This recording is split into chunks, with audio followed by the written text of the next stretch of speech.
بسم اللہ الرحمن الرحیم۔ السلام علیکم ویورز، آج کی ویڈیو میں ہم آپ کو حضرت ابراہیم کے بارے میں بتائیں گے۔ حضرت ابراہیم خلیل اللہ۔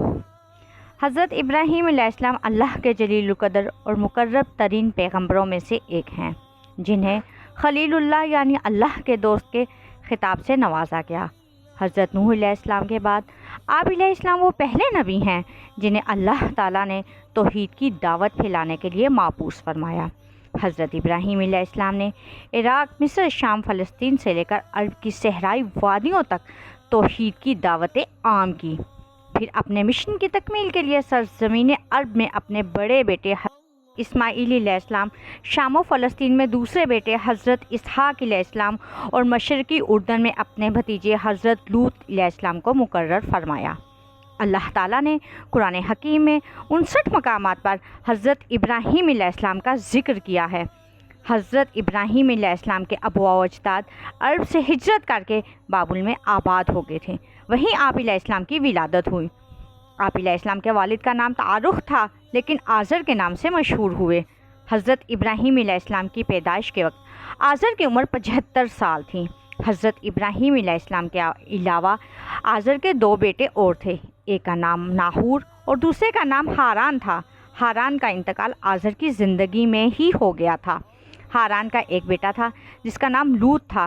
لوط نے باپ کے انتقال کے بعد اپنی زندگی کا بیشتر حصہ چچا حضرت ابراہیم علیہ السلام کے ساتھ گزارا، یہاں تک کہ اللہ رب العزت نے حضرت لوط علیہ السلام کو بھی نبوت سے سرفراز فرمایا۔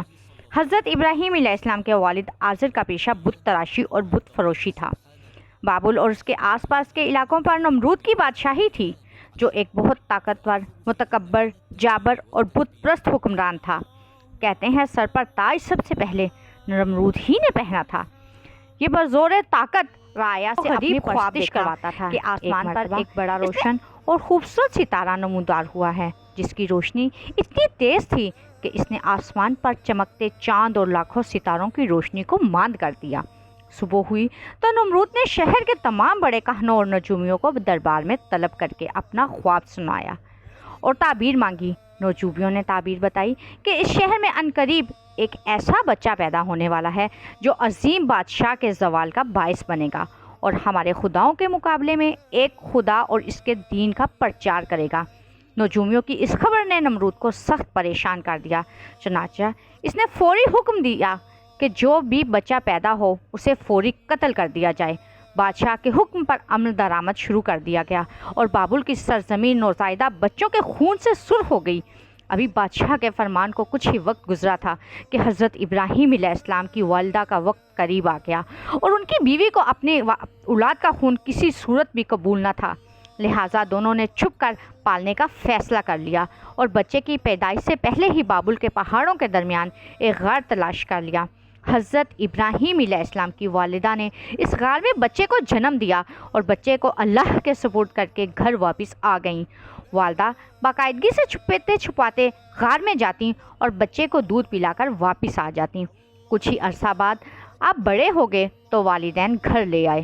حضرت ابراہیم علیہ السلام کو اللہ تعالیٰ نے بچپن ہی سے صراط مستقیم پر رکھا تھا اور اپنا رسول منتخب کر لیا تھا۔ قرآن کریم میں ارشاد باری تعالیٰ ہے، اور ہم نے ابراہیم کو پہلے سے ہی ہدایت دی تھی اور ہم ان کے حال سے واقف تھے۔ سورہ انبیاء آیت نمبر 51۔ حضرت ابراہیم علیہ السلام نے والد کو بت تراشتے اور ان کو پوچھتے دیکھا تو ان سے سوال کیا، یہ کیا ہیں؟ والد نے کہا، یہ ہمارے خدا ہیں۔ حضرت ابراہیم علیہ السلام نے تعجب سے کہا، یہ کیسے خدا ہیں کہ جن کو آپ پتھر کے ٹکڑوں سے تراش رہے ہیں؟ ایک دن والد نے انہیں ایک ٹوکرے میں بہت سے بت رکھ کر دیے، انہیں بازار جا کر بیچ آؤ۔ والد کے حکم کی تعمیل کرتے ہوئے ٹوکرا لے کر بازار پہنچے اور آواز لگائی، اے لوگو آؤ اور اپنے ان خداؤں کو خرید لو جو تم کو نفع پہنچا سکتے ہیں اور نہ نقصان۔ لوگ جمع ہوتے، اپنے خداؤں کے بارے میں حضرت ابراہیم علیہ السلام کی گفتگو کو تعجب سے سنتے اور آگے بڑھ جاتے۔ بازار جانے کا یہ سلسلہ کئی دن تک جاری رہا۔ ایک بت بھی نہ بکا، بلکہ لوگوں نے حضرت ابراہیم علیہ السلام کی شکایتوں کے انبار لگا دیے تو آزر نے انہیں بازار بھیجنا بند کر دیا۔ اللہ تعالیٰ نے حضرت ابراہیم علیہ السلام کو بچپن ہی میں رشد و ہدایت اور عقل سلیم عطا فرمائی تھی۔ وہ جب چھوٹے تھے تو حیران ہو کر سوچتے تھے کہ اپنے ہاتھوں سے تراشے پتھر کے ٹکڑے ہمارے معبود کیسے ہو سکتے ہیں۔ انہیں اس معبود حقیقی کی تلاش تھی جس نے کل کائنات کو بنایا۔ دن رات اسی جستجو اور فکر میں رہتے۔ پھر باری تعالیٰ نے انہیں کائنات کی کچھ اور چیزوں کا بھی مشاہدہ کروایا۔ قرآن پاک میں ارشاد ہے، اور ہم ابراہیم کو آسمان اور زمینوں کے عجائبات دکھانے لگے تاکہ وہ خوب یقین کرنے والوں میں سے ہو جائیں۔ یعنی جب رات نے ان کو پردہ تاریکی سے ڈھانپ لیا تو آسمان میں ایک ستارہ نظر آیا۔ کہنے لگا یہ میرا پروردگار ہے۔ جب وہ غائب ہو گیا تو کہنے لگے مجھے غائب ہو جانے والے تو پسند نہیں۔ پھر جب چاند کو چمکتے دیکھا تو کہنے لگے یہی میرا پروردگار ہے۔ لیکن جب وہ بھی چھپ گیا تو بول اٹھے اگر میرا پروردگار مجھے سیدھا راستہ نہیں دکھائے گا تو میں ان لوگوں میں سے ہو جاؤں گا جو بھٹک رہے ہیں۔ پھر جب صبح سورج کو دیکھا کہ وہ آسمان پر جگمگا رہا ہے تو کہنے لگے میرا پروردگار یہ ہے، یہ سب سے بڑا ہے۔ مگر جب وہ بھی غروب ہو گیا تو کہنے لگے لوگو جن چیزوں کو تم اللہ کا شریک بناتے ہو میں ان سے بیزار ہوں۔ یہ ڈوبنے اور غائب ہونے والے میرا رب نہیں ہو سکتے۔ وہ کوئی اور ہی ہستی ہے جس نے ان سب کو پیدا کیا ہے، جو کل کائنات کا مالک و خالق ہے۔ میں نے سب سے یکسو ہو کر اپنی ذات کو اس کی طرف متوجہ کر لیا ہے جس نے آسمانوں اور زمین کو پیدا کیا ہے، اور میں ان مشرکوں میں سے نہیں۔ سورہ انعام۔ اللہ رب العزت نے جب حضرت ابراہیم علیہ السلام کو نبوت سے سرفراز فرمایا تو سب سے پہلے اپنے والد کو توحید کی دعوت دی۔ اس سلسلے میں ان کا اپنے والد سے کیا مناظرہ ہوا، اسے قرآن پاک کی سورہ مریم میں یوں بیان کیا گیا ہے، اور جب ابراہیم علیہ السلام نے اپنے والد سے کہا ابا ایسی چیزوں کو کیوں پوچھتے ہو جو سن سکتی ہیں نہ دیکھ سکتی ہیں اور نہ ہی آپ کے کچھ کام آ سکتی ہیں۔ ابا مجھے ایسا علم ملا ہے جو آپ کو نہیں ملا، تو آپ میرے ساتھ ہو جائیے، میں آپ کو سیدھی راہ پر چلا دوں گا۔ اے میرے ابا شیطان کی پوجا نہ کیجیے، بے شک شیطان اللہ کا نافرمان ہے۔ ابا مجھے ڈر لگتا ہے کہ آپ کو اللہ کا عذاب نہ آ پکڑے تو آپ شیطان کے ساتھی ہو جائیں گے۔ سورہ مریم میں بیان ہے حضرت ابراہیم علیہ السلام نے ادب و احترام کے تقاضوں کو پوری طرح ملحوظ خاطر رکھتے ہوئے نہایت محبت و پیار سے باپ کو توحید کے بارے میں آگاہ فرمایا، لیکن مشرک باپ نے اس نرمی اور پیار کے جواب میں نہایت سختی اور مشکل سے کام لیا۔ بیٹے سے کہا تو اگر میرے معبودوں کی مخالفت کرنے سے باز نہ آیا تو یاد رکھ میں تجھ سے بہت سختی سے پیش آؤں گا۔ قرآن کریم میں ہے آزر نے کہا اے ابراہیم کیا تو میرے معبودوں میں برگشتہ ہے؟ اگر تو باز نہ آیا تو میں تجھے سنسار کر دوں گا اور تو ہمیشہ کے لیے مجھ سے دور ہو جائے گا۔ اس موقع پر ابراہیم علیہ السلام نے السلام علیکم اور کہا کہ میں آپ کے لیے اپنے پروردگار سے بخشش طلب کروں گا، بے شک وہ مجھ پر مہربان ہے۔ سورہ مریم کی آیت میں ہے حضرت ابراہیم علیہ السلام کی قوم کا عید کا دن قریب آیا تو پوری قوم شہر سے باہر جا کر عید کی خوشیاں منانے کی تیاریوں میں مصروف ہو گئی۔ لوگوں نے حضرت ابراہیم علیہ السلام کو بھی ساتھ چلنے کی دعوت دی، لیکن انہوں نے ساتھ جانے سے انکار کر دیا۔ دراصل وہ کسی ایسے ہی موقع کی تلاش میں تھے کہ جب کوئی نہ ہو اور وہ سب سے بڑے عبادت خانے میں رکھے بتوں کو مسمار کر سکیں۔ چنانچہ لوگوں نے عید کے صبح سب سے پہلے اپنے بتوں کو سجایا، پھر حسب روایت ان کے آگے طرح طرح کے کھانے سجائے۔ ان میں رواج تھا کہ میلے سے واپس آ کر اس کھانے کو بڑے احترام سے کھاتے تھے۔ اس کام سے فارغ ہو کر سب لوگ شہر سے باہر میلے میں چلے گئے تو حضرت ابراہیم علیہ السلام کلہاڑا لیے بت خانے میں داخل ہو گئے۔ قرآن پاک میں ہے اللہ تعالیٰ ارشاد فرماتا ہے حضرت ابراہیم علیہ السلام چھپتے چھپاتے ان کے معبودوں کے پاس گئے اور فرمانے لگے تم کھاتے کیوں نہیں؟ تمہیں کیا ہو گیا ہے؟ تم بولتے کیوں نہیں؟ پھر ان کو دائیں طرف سے مارنا اور توڑنا شروع کر دیا۔ جب تمام بت توڑ دیے تو آپ نے بڑے بت کے کندھے پر لٹکا دیا اور گھر واپس آ گئے۔ شام کو لوگ خوشی خوشی میلے سے واپس آئے اور بتوں کے پاس پہنچے تاکہ کھانا تناول کریں، لیکن وہاں کا تو منظر ہی ہیبت ناک تھا۔ سب بت اوندے منہ پڑے تھے۔ یہ منظر دیکھ کر وہ غصے سے پاگل ہو گئے۔ ان میں سے بہت سو کو یقین تھا کہ یہ کام ابراہیم علیہ السلام ہی نے کیا ہوگا۔ قرآن پاک میں یوں ارشاد فرمایا گیا ہے لوگوں نے کہا کہ ہم نے ایک نوجوان کو ان کا ذکر کرتے ہوئے سنا ہے، اسے ابراہیم کہتے ہیں۔ چنانچہ حضرت ابراہیم علیہ السلام کو بلایا گیا۔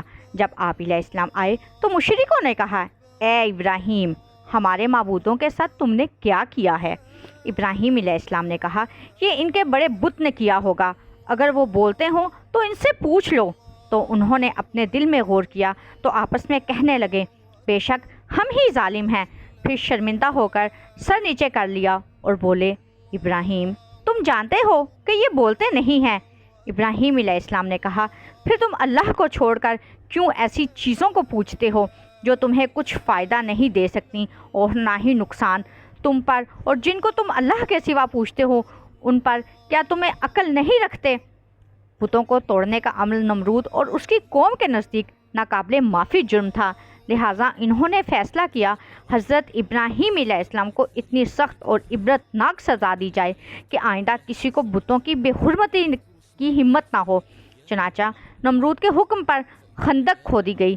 پھر قوم کے ہر فرد نے اس کام کو مقدس سمجھتے ہوئے اس میں لکڑیاں جمع کرنا شروع کیں، یہاں تک کہ اگر کسی کا کوئی کام رکا ہوتا، اٹکا ہوتا، تو اس نے منت مان لی کہ کام ہو جائے تو ابراہیم علیہ السلام کو جلانے کے لیے لکڑی کا ایک گٹھا دوں گا۔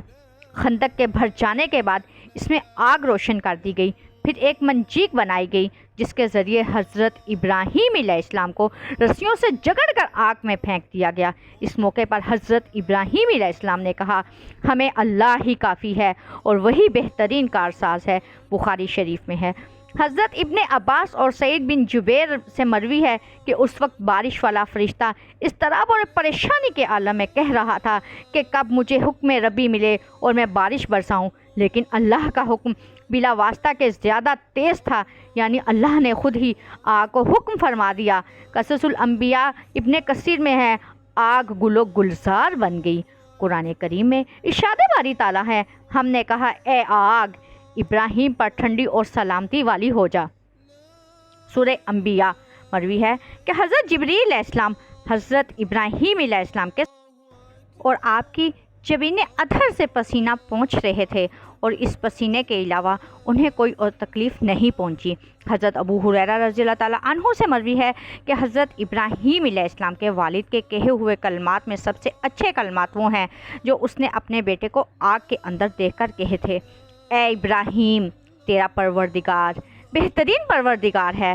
حضرت منہال بن عمرو سے مروی ہے کہ حضرت ابراہیم علیہ السلام اس آگ میں 40 یا 50 دن ٹھہرے، اور انہوں نے فرمایا کہ میں نے ان دنوں سے اچھی زندگی نہیں گزاری، اور میری تمنا رہی کہ میری پوری زندگی اسی کی طرح ہو جائے۔ قصص الانبیاء ابن کثیر۔